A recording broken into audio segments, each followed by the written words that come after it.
Welcome to Pain with a Purpose, the podcast where we dive deep into the stories of resilience, redemption, and purpose.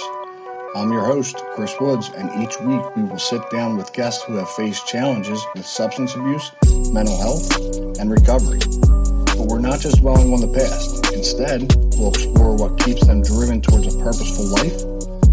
Join us as we navigate the journey from pain to a purpose. So with that, welcome back to Pain with a Purpose, Season 2, Episode 12 with Cat Kelly. Some may know her as Kitty Cat Kelly, right? Yes. So thank you for making the trip. When I first heard about you, I think I was speaking with Lauren Lyons, I believe.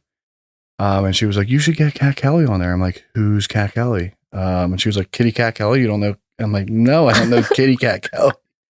And so I actually looked you up and I was like, it's a great Instagram name. Thank you. But yeah, thank you for making the trip. Thanks for having me. So you are cold right now. I'm very cold. It is cold. But you are from Florida, Yeah. right? Born and raised. Born and raised native. Unicorn. Who is Cat Kelly? Who is Kitty Cat Kelly? Walk us through that without getting super in depth. Real surface level, you know what I mean? Because when I look at your Instagram, I'm like, this girl just lives a phenomenal life. Despite my Instagram, social media is not real. I definitely am very social media busy. Social media is not real at all. But people who see me only through Instagram ask me, do you have a job? And I'm like, yes, I promise you. I actually had that job. thought. I was like, what's this girl do? How does she life? Yeah.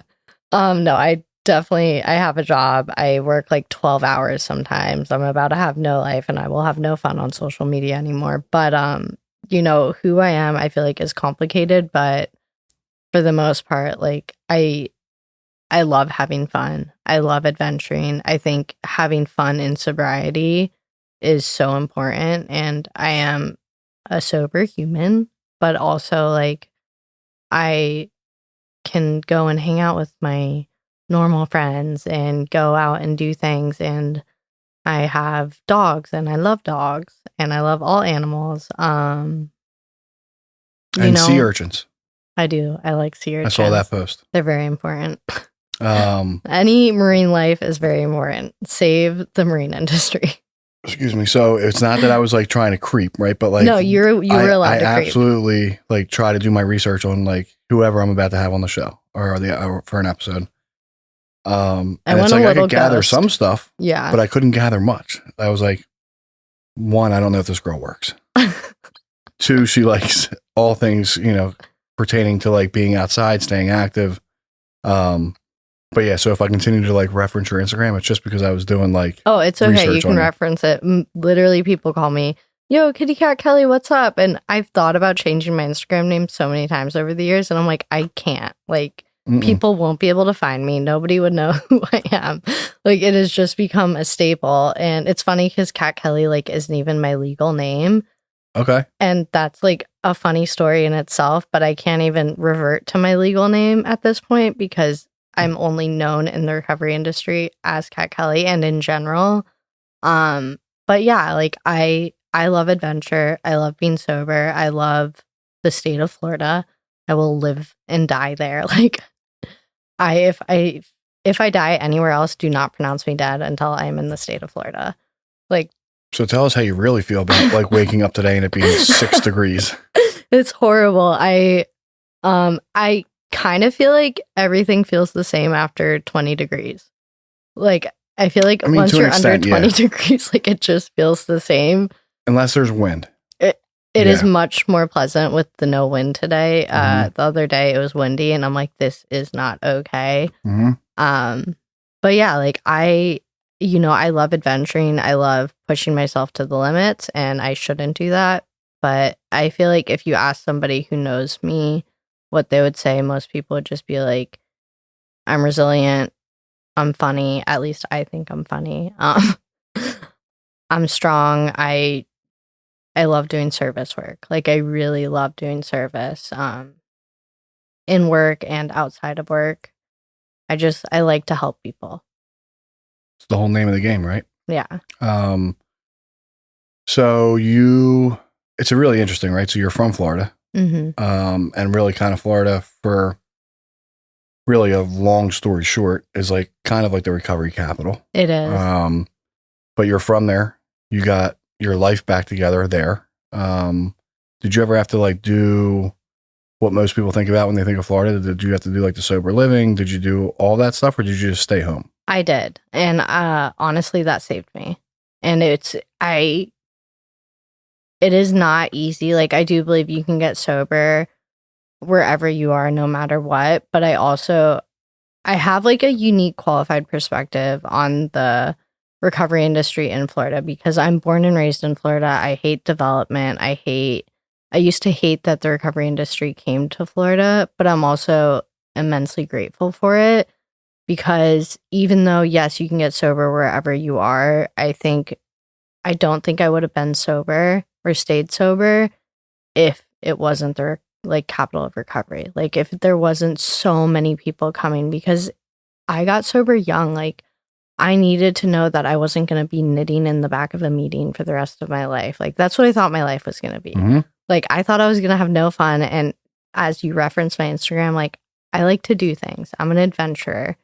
So it was important for me to be able to get sober with people who were going out to fellowship and going to have fun, and like we were doing stupid things. And even though my halfway house was, a couple miles down the street from my house, I needed that accountability. Like I needed the drug testing, the 90 and 90. I got my car right away, and the halfway managers were like, well, if you're going to have your car, then you're going to take every single person in this house to a meeting. And I was like, what?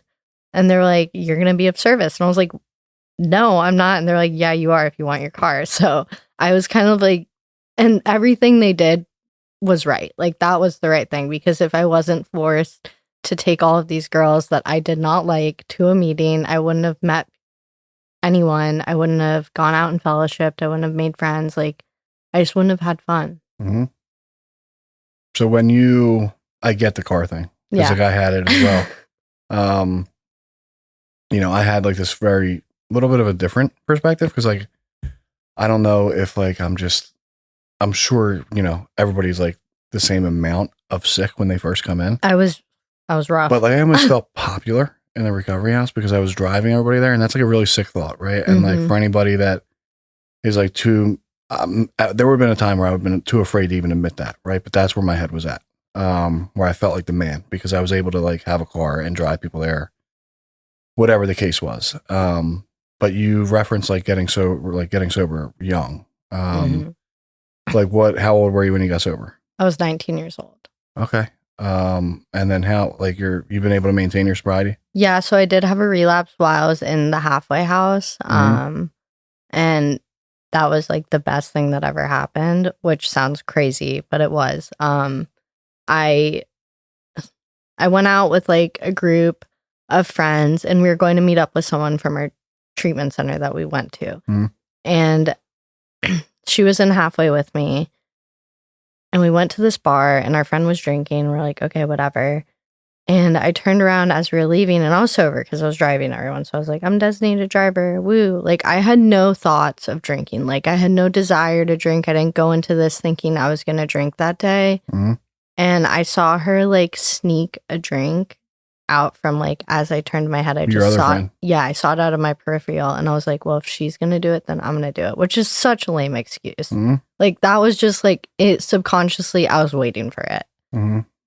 And I drank for like 3 days straight. And everything clicked in me. I was like, this is great, I love this. But deep down I knew, I'm like, I will not stay sober if I get caught, and I'm not going to go back to treatment or go back to halfway. Like I will disappear, and I will never go back to a 12-step program or anything like this again. And I got called in to do a drug test at the halfway house I was living, and I was so intoxicated. And then they breathalyzed me. And now that I work in the industry, I know maybe what happened. That just like wasn't calibrated that day or something. And I miraculously blew 0.00. And I was like, I need to get my stomach pumped right now. What is Mhm. happening? Jesus. And so but it was weird because everything does happen for a reason. Mhm. I think that if I did that again, I probably would have been caught, like, whatever the case was. I don't want to say, like, that was, like, my spiritual awakening. It was more of this white light God moment where I'm like, okay, this is it. So I went back out to my car after the house managers left. I dumped out all of the alcohol. I threw it away, like the rest of it. And that night I'm laying in bed next to my roommate. And I was like, hey, what meetings do you go to? Like, do you go to a women's meeting? And she was like, yeah. So we went to one the next night. And the first person who raised her hand to be a sponsor, she was like sitting right in front of me. I grabbed her. I'm like, will you sponsor me? Like, I need help. And I did my steps and that was it. And I was the first girl she had ever taken through her steps too. Love that. Yeah. Okay. And did you have an experience through the steps like that time around? Or? Yeah, I had. It was weird. It wasn't for me. It wasn't like it wasn't where you wake up and you're just like, I'm cured. Like, I feel recovered. I have this spiritual awakening. And I feel like there's always two perspectives. Is either people do whatever 12-step program they do, they either have this grand spiritual awakening and it's like an overnight thing, or they realize it way later. And that was the case for me, is that it just slowly worked. And I used to tell myself every single day I would wake up and I'd plan to relapse, which sounds so bad, but like the addiction was just so strong, like that, the mind game that I played in my head. So I would tell myself every day, like, I'm going to relapse tomorrow. And I took the one day at a time thing very literally. Like, I told myself every day I would relapse the next day. The next day comes around, I'd keep doing that. And then one day I was like 9 or 10 months sober and I'd been well and done with 12 steps. And I called the person who took me through the steps, my sponsor, and I was like, I don't want to drink anymore. And she was like, well, I think you stopped wanting to drink a long time ago. And I was like, I'm not doing all of these things. And she was like, yeah, that probably happened like 6 months ago. And I was like, I'm just realizing it right now.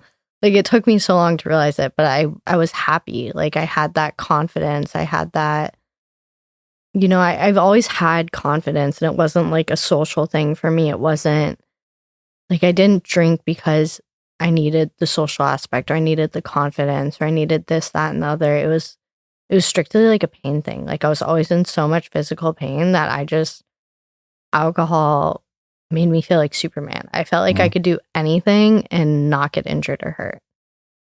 It was like a protection for me. Yeah. And now you are literally doing everything. Yeah. And getting hurt. And it's funny because I'm not supposed to do any of the things that I do. Yeah. Like, I really should be in a glass bubble. Oh, so I didn't know that. Yeah. Like, I'm not supposed to do like, sports, adrenaline stuff. I break bones like super easily, tear ligaments, get veins ruptured, all of this stuff. So I essentially should have never done any sort of contact sports, but I broke bones. I was in the newspaper for like losing both my front teeth playing hockey when I was a kid. Like, I've done everything that I'm not supposed to do. Yeah. You still continue to do everything you're not supposed to do. Yeah. From a like, doctor's perspective. I'm a little more careful nowadays. I'm not as reckless as I used to be, but I am still like very reckless to an extent. But listen, I mean, like, the pros have to outweigh the cons, right? It does. Like, so, I'm going to live my best life. And your spirituality, right? It probably ties very much into the person that you are, right? It's like, if I tear a labrum or something like that, I don't hope not to, but like, I'm going to do it anyways. Yeah. Like, it's going to happen anyways. You know, I'm going to keep getting these injuries. It's not like my body's getting any better. And I refuse to like live in the pain mindset. I really do believe, like, I'm not saying like mind over matter, like my mind is just going to cure and rare illness that I was born with. But I do believe that if I'm in a thought of, you know, I can do this safely, like, this is okay, instead of being like, I'm a victim and I'm in so much pain all the time, like, that's going to make my mental health worse. I would rather take a few injuries along the way. Some of them have been a little sketchy recently where I'm like, oh, maybe I shouldn't have done that. But like, I want to live my life to the fullest because I know I'm like I have the knowledge that I'm probably going to die like earlier than most people. And it's like, I don't know when that is, but also at the same time, like I've lived longer than a lot of my friends who had no illnesses or nothing wrong with them. And they died from overdoses or car accidents or like freak boating accidents. So you never know when your last day is going to be. Yeah. And I know that it's not going to be as long as other people, but like, I also know that it could be tomorrow. And I think when people kind of change their mindset like that, like they're going to live their best life. And they're going to take like every punch with just keep going. I don't know if anybody has ever like put it to you like this, but like the way that I just like was sitting here and like understanding it is like, if you could like draw out like the fourth dimension of existence, right? Like that's literally what you just said, right? Like I'm trying to live every single day right here, right now, right? Instead of being like, well, what if? Or, you know, like I wish I could do that. Like, you know, they told me I couldn't, but you just go out, you do it. You obviously take caution, but, you know, for anybody that might be like listening to this or whatever, like the fourth dimension is essentially being free right here, right now, right? Not worried about like the bill that needs to be paid or like, you know, what may or may not happen or what could happen a year from now. You know, and it's a promise, right? That like is talked about in like a fellowship that like, you know, whatever in multiple fellowships. You know, and like, I didn't really ever think that was possible for me. Me neither. But yeah, you literally like just painted like a perfect picture of that. Well, it's funny too, because I do want to preface to anyone listening, I still have anxiety. Like I do go over the what ifs. I do this thing where I prepare for the worst and hope for the best in every single scenario. Because of my anxiety, it's very high functioning anxiety. I function well with it. But I plan for every case scenario. And it never goes whatever case scenarios I plan for. It always goes in some other opposite direction. But it's like, I don't set expectations on everything. So at least I'm not immensely disappointed afterwards. But like, I am human. I still have that anxiety. I still have the fears and I need to plan for this, this, and this. And I think also as a woman, just like financial insecurities is a big thing for us. But yeah, like I still have all of that, but I also do have the unique mindset of, you know, knowing the possibility of me not living as long. And I kind of took that mindset, and there's like two ways to take it: is either you sit in the pain and you suffer and suffer more, or you really take advantage of it. And that's what I try to do. Yeah. Yeah, I don't think, I mean, I hope, right, that nobody's ever going to interpret it as like, yeah, just do whatever you want. Yeah. You know? Please don't do that. You know, but I think it's a very interesting way to like look at your own life. You know, and I'm sure like it wasn't always like that. I'm sure you know, you kind of probably came to a point in your life where you're like, I'm going to either go this way or I'm going to go that way. Right. And, you know, a lot of it has to be like a true testament to like your recovery, the women that you have surrounded, you know, surrounding you. Especially not to circle back and like, you know, continue to touch on it, but like getting sober at 19, right. And maintaining your sobriety. So how long has it been now? It's been 10 years. August 1st was 10 years. Well, first and foremost, congrats. Thank you. You know, but that's a huge milestone.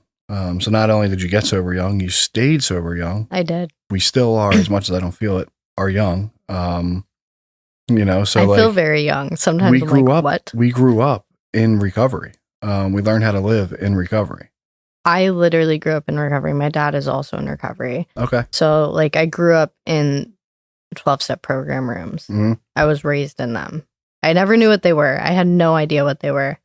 I just knew I had to be like quiet for an hour every day, and I would. Oh, so you were that kid. I would like crawl on Harley Davidsons and try to. It's funny. I think everyone in the room knew that I was going to end up in that room later on, because they had this, you know, like in certain meeting spaces or just in general, where you put the envelope in and they roll the money into the thing. Mm-hmm. So as a kid, I would like spend the entire hour trying to break into that thing to steal the money. So in Northeast Philly, it's a bit different. because like not only the kids, but maybe even some of like the people, whatever. Ours was like a Dropbox. So like, I didn't know until I was like a home group member for like a number of years, but like the Dropbox goes all the way downstairs and like there was like a locked thing. Oh, that's cool. Almost like an old school mailbox, essentially. Or like a laundry chute. Yeah. Yeah. But that's interesting. Like the whole time you would just be. I would literally try to steal their money all the time. They're like, we'll save you a seat. Yeah. The apple is not going to fall far from the tree. So what is it like? So walk me through, I mean, like quickly though, but like walk me through like staying sober. Because you touched on, and we'll circle back to it probably, but like you're able to go out and have a good time with your friends that might not be in recovery. Yeah. Which is like, what a contradiction, right? Because it's like, you know, if you go to the barbershop, you know, enough eventually your haircut, but it's like, that's not what it says in the book that I read, essentially. It says that I can go anywhere and do anything. I was about to say, it literally says it's going to give you your life back so you can do all of those things. But like obviously not encouraged if you have like 90 days. No. But like, what did it look like? Like, how did you get to that point? Because for me, a big part, it didn't happen until like 7 years sober, maybe. Maybe 6, where I actually started to make friends outside of the program, or outside of the rooms, which has been a blessing in my life. And I think I can say confidently, maybe even a blessing in their life, where it's like, I have a different perspective on things, whatever. But like, I've gone to bachelor parties in Miami, right? Like with bottle service, and, you know, I'm acting up, right? I don't go out. Right. I have a wife and 2 kids. So it's like, you know, I'm in Miami, I got bottle service, whatever. And somebody walks up to me and they're like, are you, and they say my name from Philadelphia. And I'm like, yeah. You're like, I'm scared. And I'm like holding, you know, like I'm at a bachelor party having fun with like my buddies. I'm like, just so you know, I'm just having a good time. I'm not drinking though. And they're like, I'm not even, and it was about a mutual friend that had passed. Right. But, regardless, like that's what like recovery has given me. Like I'm able to do that type of stuff and also not like be fighting a drink or a drug. Controversial to bring up, right? But it's the truth. Like that's what's promised, and it's a non-issue essentially. Yeah. So what did that look like? So it was hard because I got sober where I grew up. It was difficult to keep myself separated because I had my entire friend group, and even in treatment, the housing for my treatment center was 3 houses away from my best friend's house that I was like smoking weed with and going out with every day. Getting in the IOP van, you're like, hey, how you doing? And I had like really bad ADHD, and I didn't want anyone to know I was in treatment, but they like got me a soccer ball so I could kick the soccer ball in the front yard because I just like needed to release energy. And I got that privilege taken away from me, and it wasn't even my fault, but I was kicking around the soccer ball in the front yard. There was a tech there, and my friends from high school they saw me, they pulled onto the grass, and they're like, get in. And I was like, and I like looked at the tech, I looked at them, I did like the, like the devil and the angel on the shoulder, and I didn't know what to do. And there was a part of me, I'm like, I want to go in the car, but I was also like, I want to be sober so badly. Like, I want this. And so I stayed. And the tech, like, I swear that guy had a heart attack. Like, and your friends probably didn't mean anything wrong by it. They just wanted to save me. They also wanted to see you laugh, probably. You know? No, I think they like literally thought I was locked up. Oh, okay, like they just thought I was being held hostage. Yeah. They wanted to save me, but I wanted to be there. Like they didn't realize I had put myself in treatment. So there was a lot of battles to be fought while I was getting sober. There had been multiple times where I snuck out of my halfway house and I went out to like one of the college parties and played beer pong, and I didn't participate. Well, I played the game, but I didn't participate in the drinking. But it like I didn't have the obsession removed. So every time I did that, like I was going to get a haircut if I continued to hang out at the barber shop. And so for me, it was so important for me at first to make friends at the meetings. And I was young, I was 19. So even though there was young people in sobriety there, I was still the youngest out of my friend group. Like all of my friends were 25, 26, 27. So I got sober with like mid 20s, but they all had somewhat time And having them as my friends for a long time and having fun with them outside of like everything was so important for me. And that's kind of how I stayed sober, was that I realized that I could do all of those things. Then because I am if you know me, you know I love surfing, diving, things like that. A lot of other girls like to go shopping and do other things. I'm more of a tomboy, so I didn't have the easiest time like hanging out with everybody because they didn't want to do what I wanted to do all the time. And a lot of people were from the Northeast, Philly, Boston, Connecticut, wherever. So they just like didn't know how to do a lot of those things and had no interest in it. They're like, sharks, no. So I would go and dive with like the dive community or surf with the surf community. And so I slowly made friends with a lot of normal people, but like new relationships that I hadn't had in my addiction. And I would go out with them and they'd be like, oh, do you want to drink? And I'd be like, no, like I don't drink. And they would respect it. Mm-hmm. It was really cool. So slowly over time, I got to mix myself into it. But there is a point in sobriety where it's, this is a continuous thing. Like this is something that I'm always going to do, but also my obsession can come back. And there has been times in my recovery where it has come back and I've had to, like, I'll still do all of those things or hang out with my normal friends, but I won't go out to the bar with them after a surf competition or like go do certain things. If I'm in that mindset, like I'll go and kind of re-immerse myself with some friends in recovery or go play putt-putt or have like a girls movie night and kind of like get myself back there until I'm okay to go do those things. Because I also don't want to put myself in a position where I were to throw away a large amount of sobriety. Like that's terrifying to me. And it's my biggest fear. Let's be honest, my ego is like way too big for that. I always commend people who come back and, like pick up a white chip after they had a lot of time, because I don't know if I'm that strong. Like that's a terrifying thing for me. And I always give big props to people who do it. And I know that it's like hard to do that, but also I think like relapse is a part of people's story. A lot of people, especially after like 2020, we saw a lot of people at time decide like, hey, I'm normal, I'm going to do this. And they're coming back in and like, it's scary to think about, but also like they're the strongest people I know. Absolutely. And I'm so proud of all of those people. So yeah, I just don't want to get to that point. So I always try to protect myself and I try to pick up the phone when I need help. But, like being sober is just do your shit every day. Like take your inventory, look at yourself, like work on flaws of your character that maybe you didn't look at before. You continue to do all of that stuff. You do things right every day. Even if you make a mistake, you make things right. You'll be okay. And like you can go and do everything that you wanted to do before. Now, I'm not out here like, going to parties every single weekend or anything like that. But if my friends are going out to a bar after a surf competition or like going and celebrating a bachelorette or whatever, I can go and confidently do that without being worried. And I can run into somebody.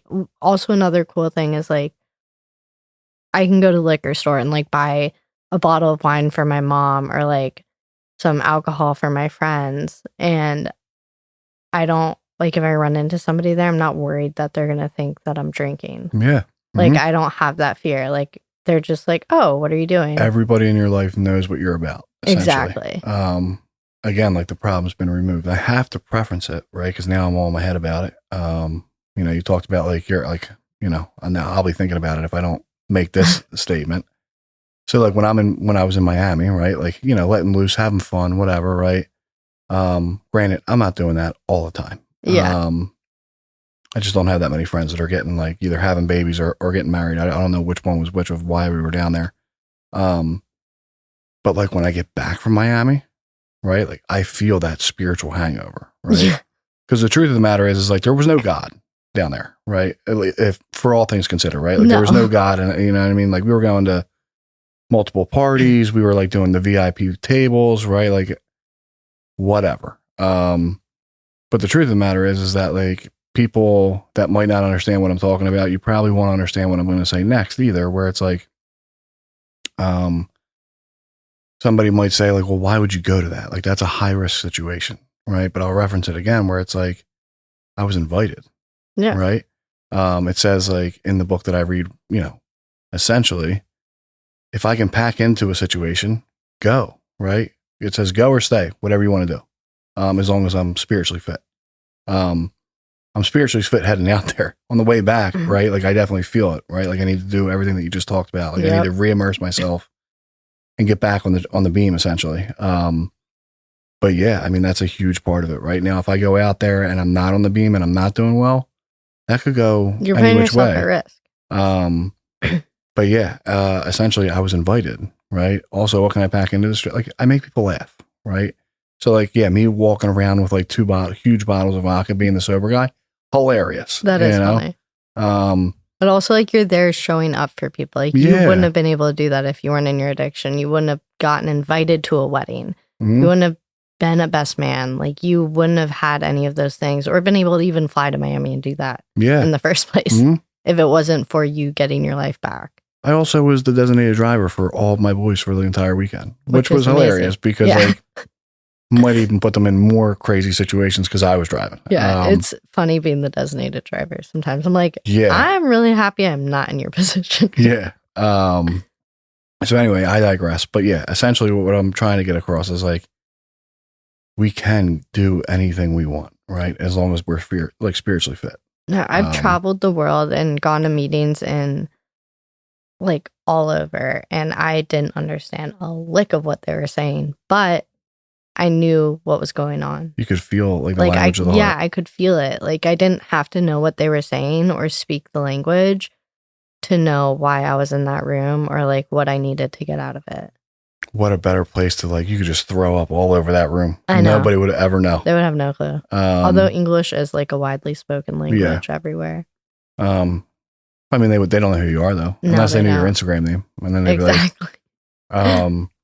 anyway, so you've, much like myself, right? Like you've integrated back into like a very much like a productive member of society, but like having a fun life. What about like today? Like what does your recovery look like today? Especially with like, you alluded to having like some health stuff that you've been like having ongoing for years. Like how do you like maintain all of it? Honestly, it's been rough. Day by day, hour by hour. It has been rough. My recovery wasn't, it's weird because you don't see a lot of people pick up from 7 to 10. Like you really don't.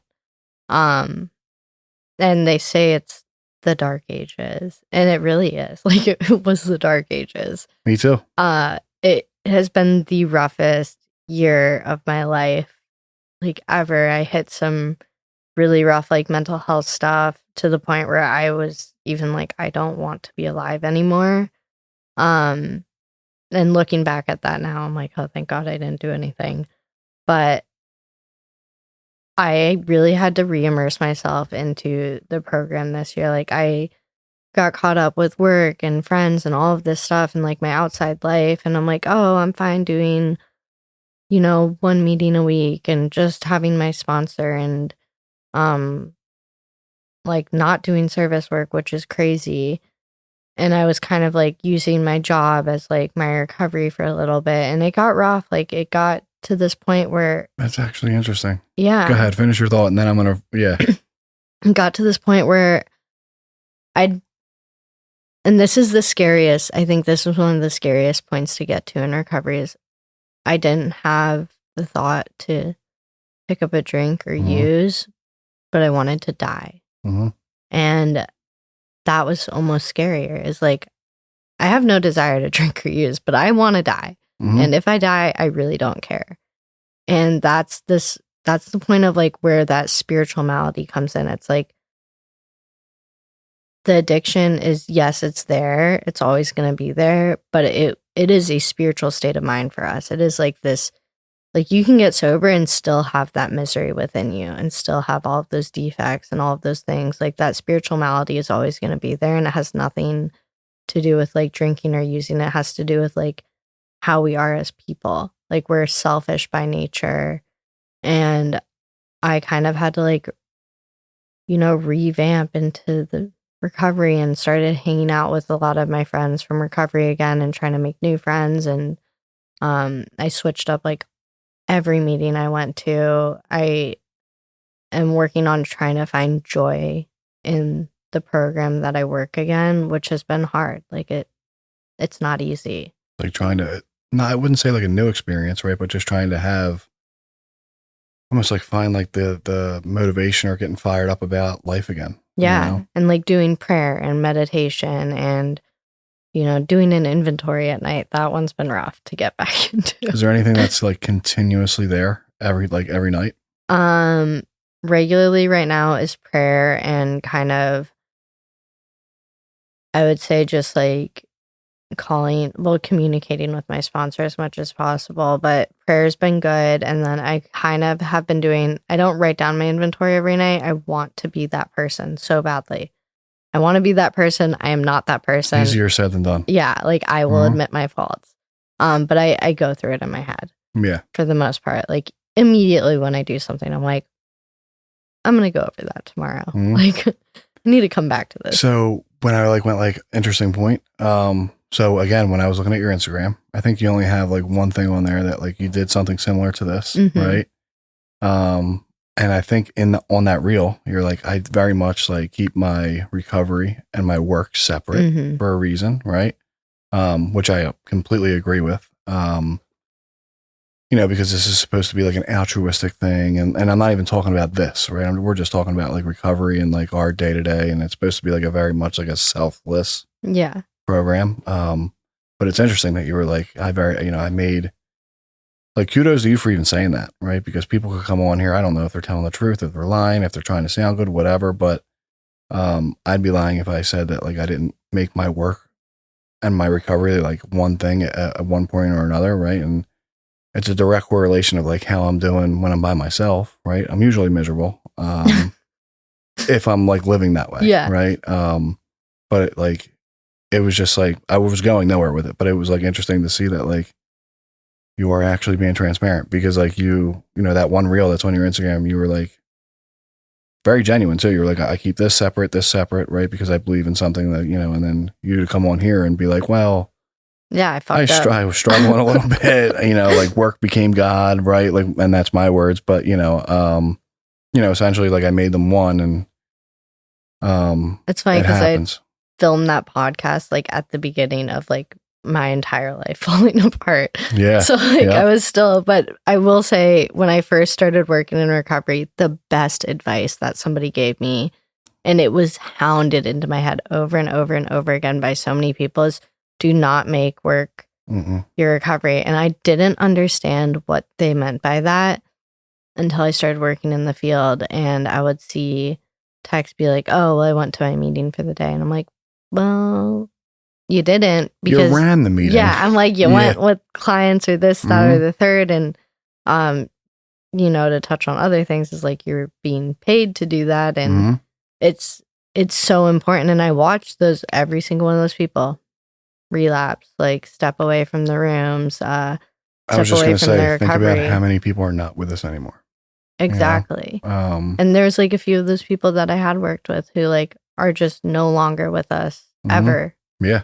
And, that was something that I took so seriously. I'm like, I don't care if I ran a meeting or a group or helped somebody get into treatment or whatever it was today. Like, I'm still going to go and go do this and go work with this person and give back what was freely given to me, because that is how I'm going to stay sober. Yeah. I mean, so what I do take serious, and it's very much like it's a very thin line, right? But it's like, although I do get paid in my day to day to like be, first and foremost, I work for my employer, right? Yeah. So like,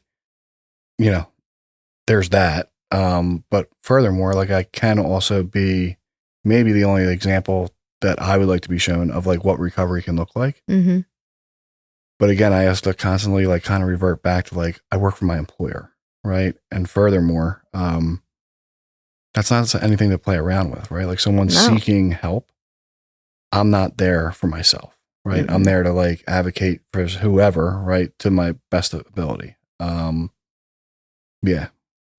I can't help but think about how many people are just, I don't want to take it that deep, right, with like that are not here anymore, but essentially like, yeah, I've seen so many people come in early on too. Like I did start working in treatment somewhat, like maybe around like 2 years sober. But it was very much drilled into my head, like, hey, this is not your recovery. This is not for you. This is, for you to keep, essentially our patients safe. And I take it very, to this day. I do too. Not only am I sick, right? Because I know what I wake up with, like baseline every day. But like we're here treating patients, right? Or we're here at work treating patients, and it's like that needs to be the forefront. And also, what we do is stressful. It is. I mean, it. Have you gone through that? Have you gone through that yet? What? Where you just went out? Yeah, many times. Like to the point where I'm like, I'll go back to the restaurant industry. Like, let me have that chaos. I'll start bartending again. Yeah. Like I will literally, sometimes I'm just like, why do I do this? Like, I remember last week because I work with mainly mental health now. So I work with very heavy mental health. And so the day before I flew here, I had 2 clients yell at me back to back. I was like, what am I doing? Like, I literally had a door slammed on me, and then my client decided that she didn't slam the door hard enough, so she reopened it to slam it harder. And I was just, it was so dramatic. But I was sitting there and I'm like, I'm human too. Like, I have feelings. I'm having a rough day, but this job can eat away at us. And like, we see, as much as like we also have friends outside of work die and relapse, and we're trying to save people outside of here. It's like we do it at our jobs all day long, and it is stressful. Like you have to have that outlet, and you have to have your recovery separate. And like I said earlier, I'm not perfect. Like I have made work my recovery and gotten very miserable. But if I don't have my recovery separate from my job, like I will be 10 times miserable. I will burn out, and like I will be of no use to employers or clients or families. Like I will not be helpful. Yeah. And then you won't be helpful to yourself either. No. So are you like a clinician? No, so I'm not a clinician. So I am good, because I thought I was like, no. I was like, I gotta like teeter. No, you're fine. I'm national interventionist, case management, recovery coach. I've done a little bit of everything. I have done BD. I have done director of operations, housing, this, that. I've done every job you think of in the industry other than admissions. I will not sit in an office all day. I've never done admissions either. I do not want to do admissions. I'm not a sit at desk person. I need to be moving around. And I love being able to make my own schedule and kind of like have that chaos. As a high functioning anxiety person I am, I like to move a lot. But yeah, so right now I work at a private practice. And so what we do is we offer family therapy, individual therapy, case management, recovery coaching, interventionist services, transports, like you name it, we do it. Yeah. And we work with clients that are in treatment or out of treatment or at their homes. We work with addiction and mental health, adolescents, adults. So just like true wraparound services, essentially. Yeah, I mean, full service, like anything you need. And I love the company that I work for. It's phenomenal. And then also, I'm opening up a halfway house, hopefully by January 15th. Okay. Yeah, so I ran halfways for a really long time, and it was truly my favorite job I had ever done in my entire life. Like, I never felt like I was working. And as I've dipped into the mental health industry over the past 5 years, I've become really passionate on having housing for mental health, because there is a line. Like, you can be dual and you can have addiction and mental health. Like, absolutely. I think almost everyone with addiction has mental health. Can you hear my stomach? My stomach's been doing the same thing. I hope God damn. And, but there is like strictly just mental health people who, they need like Valium or Adderall, or like things that we cannot take, and they have to have housing too, without being like, oh, well, you can come live with us, but you can't take this or do this, or you have to go to meetings, when it's like they don't really have to go to meetings. Like, they just need to go to their psychiatrist and therapist and certain things. It's been so cookie cutter for years. Yeah. Where it's like, no, we'll take you, but you can't take your meds essentially, because we don't accept those meds. So, but no, we'll take you. And for all things considered, you can be in a very high risk situation at all times. Exactly. So yeah, it's definitely a needed thing. So that's what you're going to do? Yeah. So, I mean, I am starting off with like a regular sober living, but, my goal is to work my way to have mental health only houses and have at least like 1 or 2 houses that are mental health only. So clients who don't have the dual can go into a house and have a safe place, because there really isn't anything for them right now. And the industry is becoming a lot more mental health. Like, you're seeing more and more clients who are like, oh, they're only there for mental health, and they take Valium or Xanax or certain things, and they have absolutely no issue with it, which is crazy sometimes. I'm like, so you just smoke weed and nothing? And they're like, yep, nothing. I'm like, all right. More power to you. Yeah. They're like, oh yeah, I take a Valium like once a week when I have a panic attack. I'm like, crazy. And they're like, no, literally. Yeah. Sorry, that was a little pun intended. But But there's a huge need for it, not only just in Florida, but in PA as well. And we've seen it, right? Like, a lot of these providers are kind of like opening up, essentially they're opening up like mental health sides, because, there's not only a need for it, but like, it's very much becoming more apparent. And I don't know why, but it is. I mean, just the world we live in now. Grateful that not everybody's on like SUD, like substance abuse. Concerned, because it's, I have children, right? And it's like, what's going on that like everybody's like really, really, I think a lot of it's tied to the cell phones. I was about to say, I think social media, but I also think that like the generation before us with our parents or grandparents, they weren't allowed to talk about that stuff. Like, so I also think that it's just being more normalized to be able to talk about, and especially for men, to be able to go to their friends and be like, oh, I'm really struggling right now. Like, I'm depressed or this. Like, it's not like, cowboy up and get over it. And nobody told us that. No. Right? It was just the way that we were brought up. Like, we didn't think that our parents or grandparents had any emotions.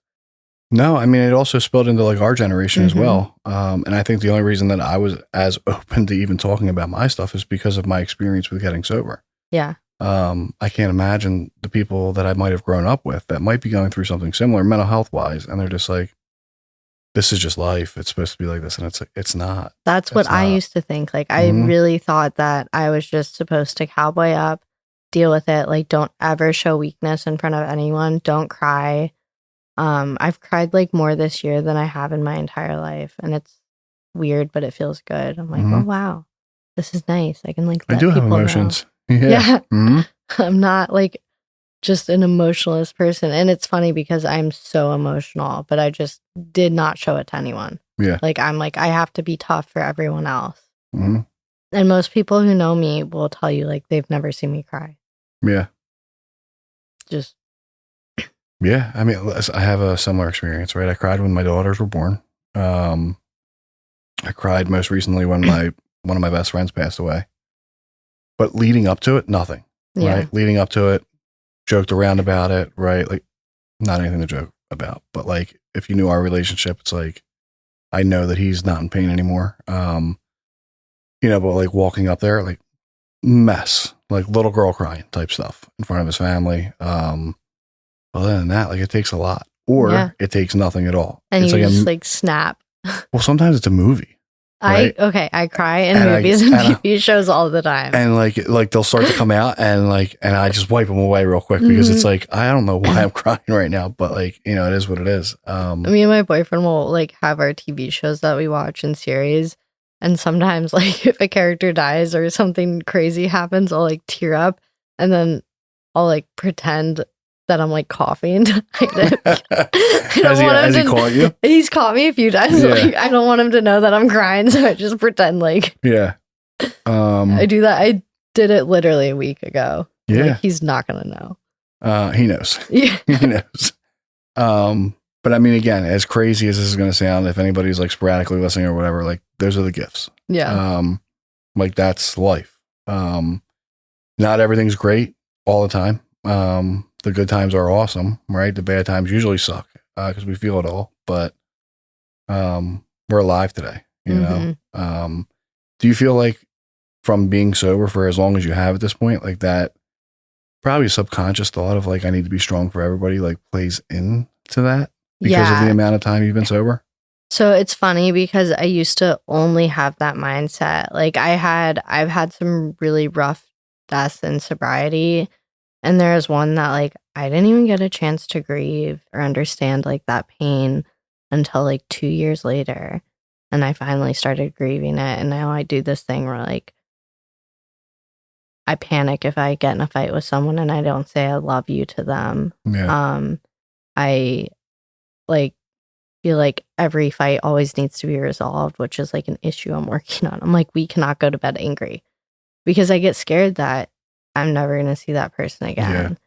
Yeah. So that situation like taught me a lot, but also, you know, it just shows how strong like our mental health issues and addiction issues can be if we get to that point. But yeah, that was one time where I was strong for everyone else and I did not look at myself. And I did that for a long time. And now I'm battling with the issue where it's like, I don't want to be selfish, but for my own mental health and my own recovery, like there's an extent where I have to be selfish. Yeah. So I'm balancing this thing where it's like, I'm going to be selfless and help other people, but to an extent. Like I can no longer spread myself thin. I can't have 6 sponsees and doing my job full time and like, you know, having my schedule so jam-packed that I have no time for rest because like I am dealing with a lot of medical stuff. Like I'm dealing with like a lot of different things and I'm not going to be of service to everyone if I'm spreading myself thin and I'm not being selfish to myself and doing that self-care. So I think earlier on in sobriety and for the first like 7 years, I was there for everyone, no matter what. Call me at 3 a.m., 5 a.m., doesn't matter. Like, I will show up for you. And now I'm at this point where it's like, there's an extent. Like, I'm going to be there for you for an extent. One of my best friends is like out and about running around, and I've been chasing her through Delray for like literally 4 months now. And I got to this point the other day where I'm like, if you're ready, I'm coming to get you. But if you're not ready and you're going to give me the runaround, like, I'm here texting you, but like I cannot chase you around. Yeah. And I mean, so the harsh truth, right, about your friend that passed, right? I don't know the situation at all, but I do know that like we don't have that much power, right? So we're not God. no. You know, if we were, right, the other flip side of it would have been you would have also saved her, right? But we're not God, so like you couldn't have been responsible for something like that. Especially with like you and all your friends doing nothing really but to help her. I went through the same exact thing, right? Where it was like, not in that scenario, but like in what you're currently going through, where early sobriety was like phenomenal for me. You know, sponsoring a bunch of guys, you know, still working with my sponsor, going to every meeting, anywhere at any given time, getting in the car, driving to Connecticut. Yep. You know, like the whole 9. Fast forward to like year 5, 6, 7, like really, really struggling. Because in my head, it was because I wasn't doing enough in the program, right? I wasn't doing this enough, or I wasn't sponsoring enough guys, or I wasn't sitting with myself enough, or I wasn't anywhere close to where I needed to be spiritually, right? And the truth of the matter is that I was so jammed up mentally, I couldn't even get to that point unless I actually like figured out the mental side first. But because of the way that I was brought up in the rooms, and this is not because anybody, you know, whatever. I don't know how else to put it. I was so under the impression that I needed to do this, this, and this to get back to this place, when it's like I couldn't at that point. And I suffered much longer than I had to. because of my ideas of early sobriety. But yeah, like finally going to like see somebody and like, you know, going the medication route and, you know, because again, like we had talked about it before, like I was absolutely that guy that was like standing in the front of a meeting, like speaking for an hour, telling people that I was diagnosed with this and that. And, you know, I was on this medication and this medication and this medication. Turns out I got sober and I was just an untreated alcoholic. At that point in time, it was my truth. But the truth of my truth now is that mental health is very much a real thing. Oh, it is. You know, so I don't really condone it in a meeting anymore. But also like, you know, probably something more of the dangerous things that have come out of my mouth in early sobriety, right? Like I don't know what anybody's going through. But again, like I was so fired up about like God and spirituality at that point, couldn't tell me nothing. And you're like, this one book will save you and all of your ailments. Yeah. So yeah, when you were saying all that, like that's kind of like where my head was going. But not to go too deep down all that stuff. Let's go we'll make it all come full circle. So as we're coming up on that time, how have you kind of like tied all of like the pain that you've gone in through? You're still going through pain. Which we didn't even really get to talk much about all that stuff, but how have you like brought all of this pain that you've experienced in your life, not only spiritually, but physically, mentally, pre-sobriety to like into like current sobriety? How have you like turned that into a purpose? So I do talk about it and I try to help other people who are kind of going through similar things. I'm like, hey, look, I've gone through this. I've dealt with this. I am dealing with this. You know, I try to know, like I tell myself this, which I kind of hate when I tell myself this, but I always tell myself like, I'm not going to go through this for no reason at all. Like I'm going through this so I can go and help other people, so I can speak about my experience. So maybe I can be an advocate for other people who are going through like rare genetic diseases or whatever it is, or cancer, or whatever. It doesn't matter. Like, you can still live a beautiful way of life and have all of these things and struggle with mental health and like not have it ruin everything you've built. But it's some days it's hard. Like some days I crawl in a ball and I'm like, I can't do it today. But I give myself grace. Like I find that moment where I do have to do self-care, and maybe sometimes I have to be a homebody and, you know, not give in to my FOMO. I have really bad FOMO. I want to do everything all the time. It's clear as that. Yeah. Like I almost went diving before I hopped on the plane to come here. Like the morning of, I was up at 7 a.m. My neighbor was like, I'm going to go out in the water. And I'm like, ooh, maybe I should go. You already were scheming. You're like, how can I get this done? Yeah, I'm like, how can I go in the water and still make it to the airport? And I was happy because when I was driving, I'd been traveling for about 12 hours at that point. And I'm like, thank God I didn't go in the water, because I think I would have fallen asleep behind the wheel. But that's where it comes into, is like balancing everything, like balancing my friends, my job, my recovery, my relationship, my dogs, like all of these things. It's where is that fine line balance, and how am I able to, you know, kind of like give water to all of these things while also giving water to myself? Because if I'm not giving water to myself, I'm not going to be able to water any of those either. And like nothing around me is going to grow. So it has, like, as painful as this year has been, it's been a very beautiful year for me because I've grown so much.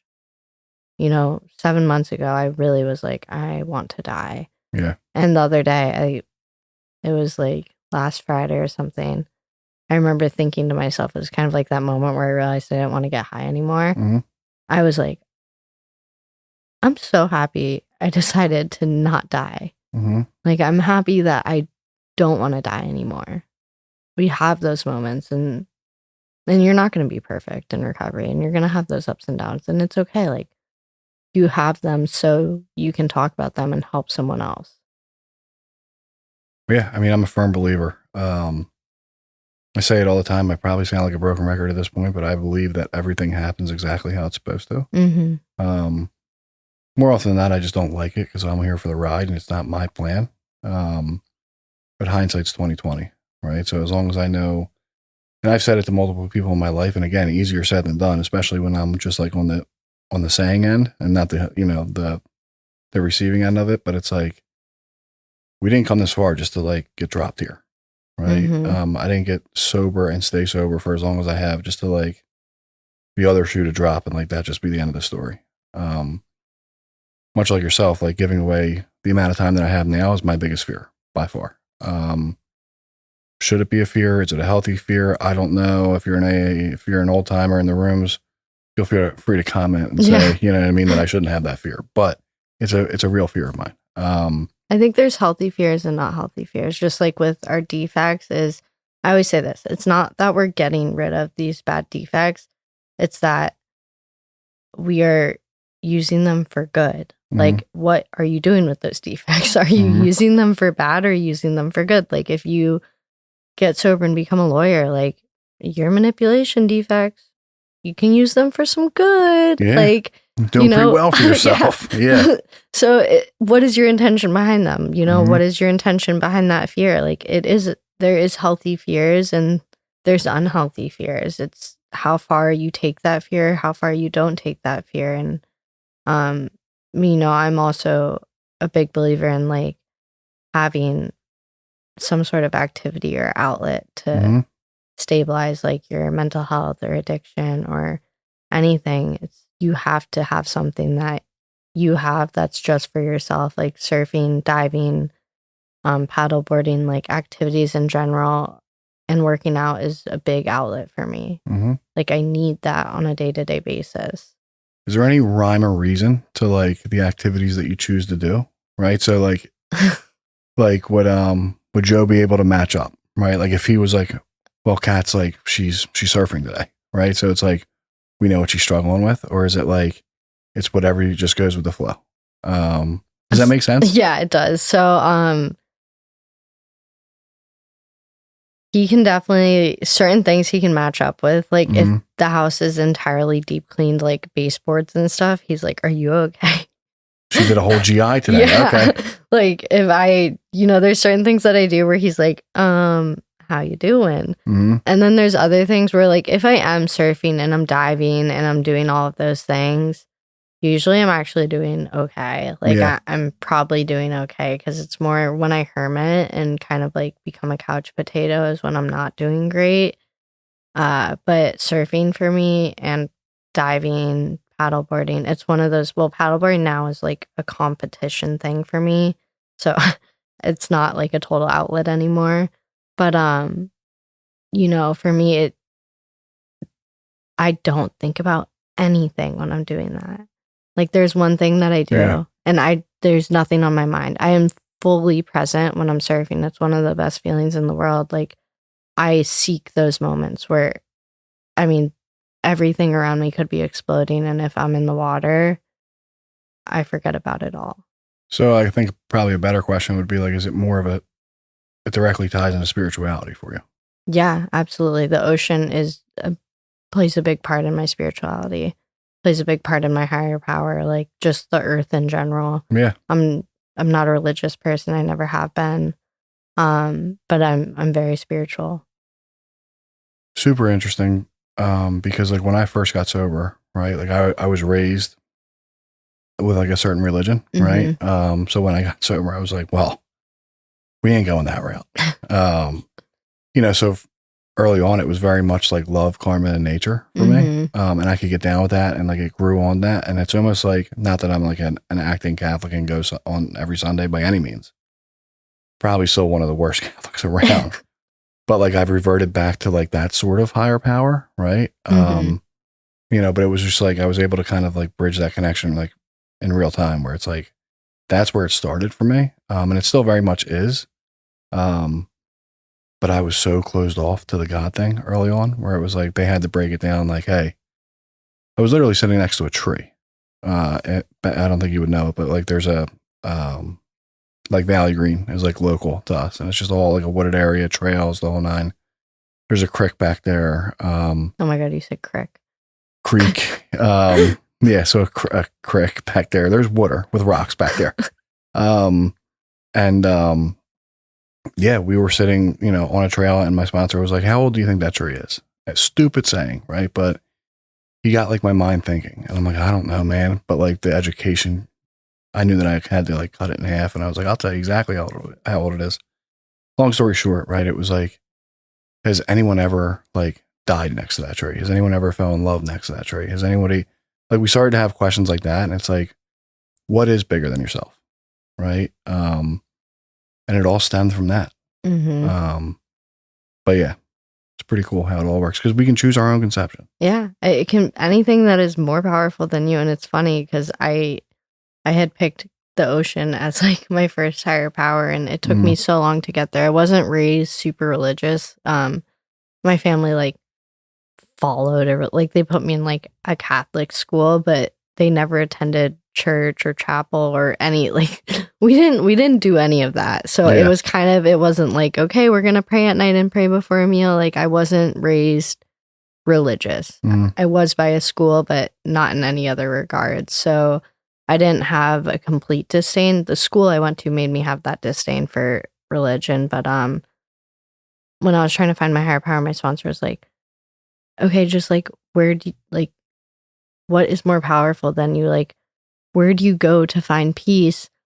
And so I'm trying to figure out my higher power. And I just was like, okay, well, I usually go to the beach and just like relax. So I was at the beach and I was sitting there at night, and I'm like sitting there thinking like, okay, what is my higher power going to be?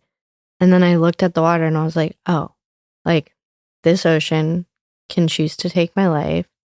She can choose to save my life. She can wipe out an entire town or city with one fail motion. The ocean can do so much. Think about how much life is in the ocean. Yeah. And so I was like going down that hole, and I was like, this is where I've always gone to find peace.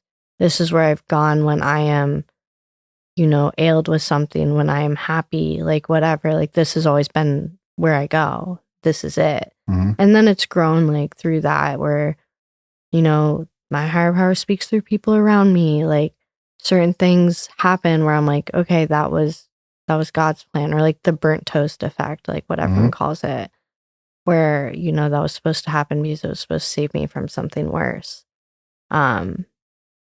That's kind of just like how I came to, is I went to the place that I usually found something, and it was there the whole time. And it evolves. And I can't control it. I would love to control the ocean. Well, I'm sure you would, especially with the type of sports that you do. I'm sure you would. I would love to control it. But it's predictable, right? Not always. Yeah. I mean, so I do this thing every year for cystic fibrosis where I paddleboard from the Bahamas back to Florida overnight. I know, crazy. Okay. And we do it to raise money for CF. And every year, the ocean is very unpredictable. It can look so flat and gorgeous, and then 4 or 5 a.m. rolls around, you're in the Gulf Stream, it's picking up to 8 to 10, and you're like, oh, we need to be rescued right now. Or it's the flattest lake you've ever seen, and I've never seen the Gulf Stream like that, and there's no way to know. Like, sometimes you have a pretty good idea. Like, we were supposed to have a swell last week, and I was all excited to surf it, and I was like, yeah, it's gonna be great.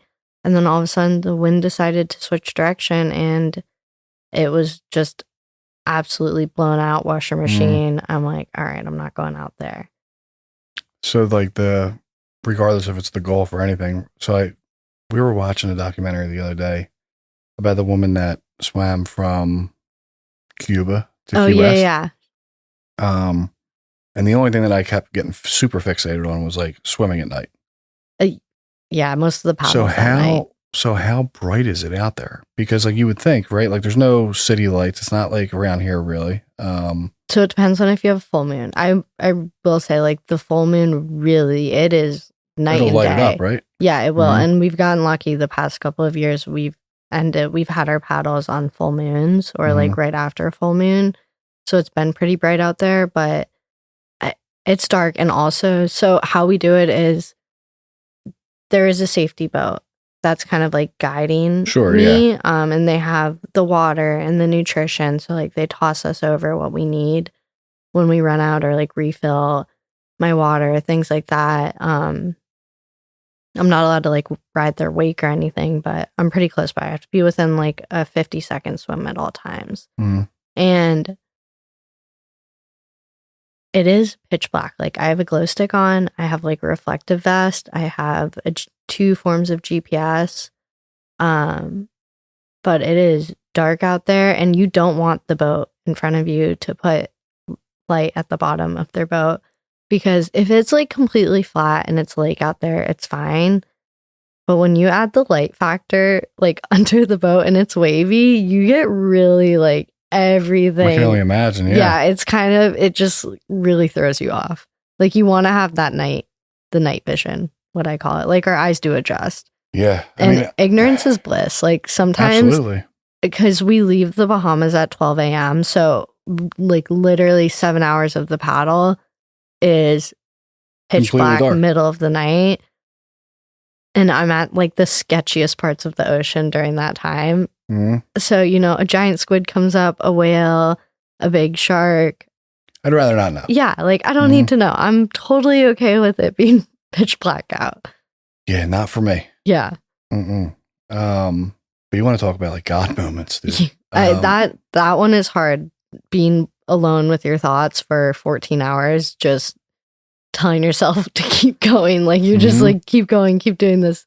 You can't stop. Like you got this. Yeah. I mean, that ties into like the whole thing with the purpose, right? Like we're so much more capable than what we think we are. Especially with everything that you're going through health wise and stuff like that. Like you are times 20 more active than I am. Thanks. And like, I can't imagine how you do it. Right. So kudos to you. Thank you. And like, you talked about like the burnt toast. We'll end with this, I promise. But like you talked about the burnt toast theory. Have you ever heard of it? No, but I'm a big, it's a cool theory. I'm a big ripple effect guy. Where it's like, I don't know what I'm doing today and trying to like essentially like do right by people and back into the stream of life. I don't know how far that ripple's going to go.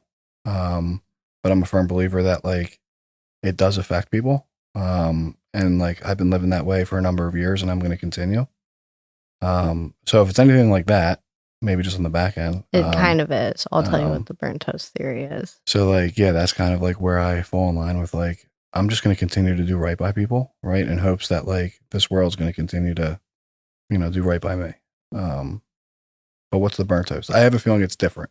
It's slightly different. Same, but it's different. Yeah, I was about to say it's the same, but slightly different. So the burnt toast theory is the theory that, okay, there's multiple stories like this all over the world where say you lost your keys one morning and you're looking everywhere for them. So now you're 10 minutes late to work. Guess what? You left 10 minutes earlier. You would have been in the pileup crash on 95.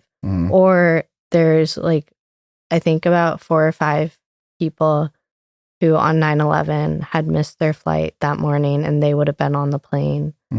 Like one of the many planes that crashed that day. So that's the burnt toast theory, is that like when things go wrong, maybe they're not actually going wrong. Maybe they're happening so they protect you. From something else. Yeah. Yeah, you get detoured. That detour saved you from a car running a red light and T-boning you. So that's the burnt toast theory, is like you don't find out until later, and maybe you never find out why, but like all of those delays in life or those things that happen that it is your last straw that morning. Burnt toast theory. What did it save you from? Yeah.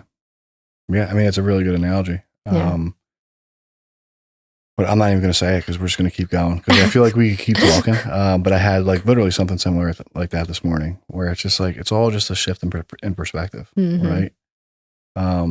Is there anything else you want to say before you shut it down? No, I feel like we kind of went through everything. Okay.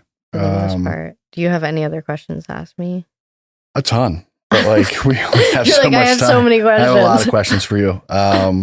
But yeah, no, we only have so much time. We already referenced it, right? If people wanted to find you. Yeah, at Kitty Cat Kelly. Kitty Cat Kelly.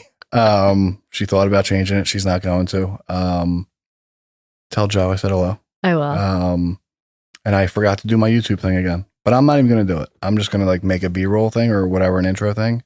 And that's just going to be it from here on I mean, out. we could still do it and you can just like, I should put it in the front, right? yeah, I was like, you can just move it. Like us on Instagram at Pain W Purpose, YouTube Pain with a Purpose podcast, and Apple and Spotify, Pain with a Purpose podcast as well. All streaming platforms, whatever you guys like to listen to. Like, comment, subscribe, smash that like button, whatever they're saying nowadays. That's like the most excruciating thing out of this whole thing is even saying that. Smash that like button. Just not even that. I say that as like a joke because I already feel corny saying it, right? But it's like, I hate the whole. It's one thing for me to be like kind of forward facing and like doing this, Mm-hmm. but then essentially like asking for business is like a weird thing for me, right? But you deserve it. You I gotta guess. remind yourself you deserve it. I know, and it's like my own shit, right? It's like the imposter syndrome, the whole nine. I get it. Like I can ask for business in like my day to day job, but like when it comes to something like this, it's like I struggle with it. No, I totally understand. Yeah. But again, thank you for coming out. Stay warm while you're here. Yeah. And I really do appreciate it. I appreciate you. Thanks for having me. Yeah. It's good to be on here. Yeah, absolutely. With that, we'll see you guys next week.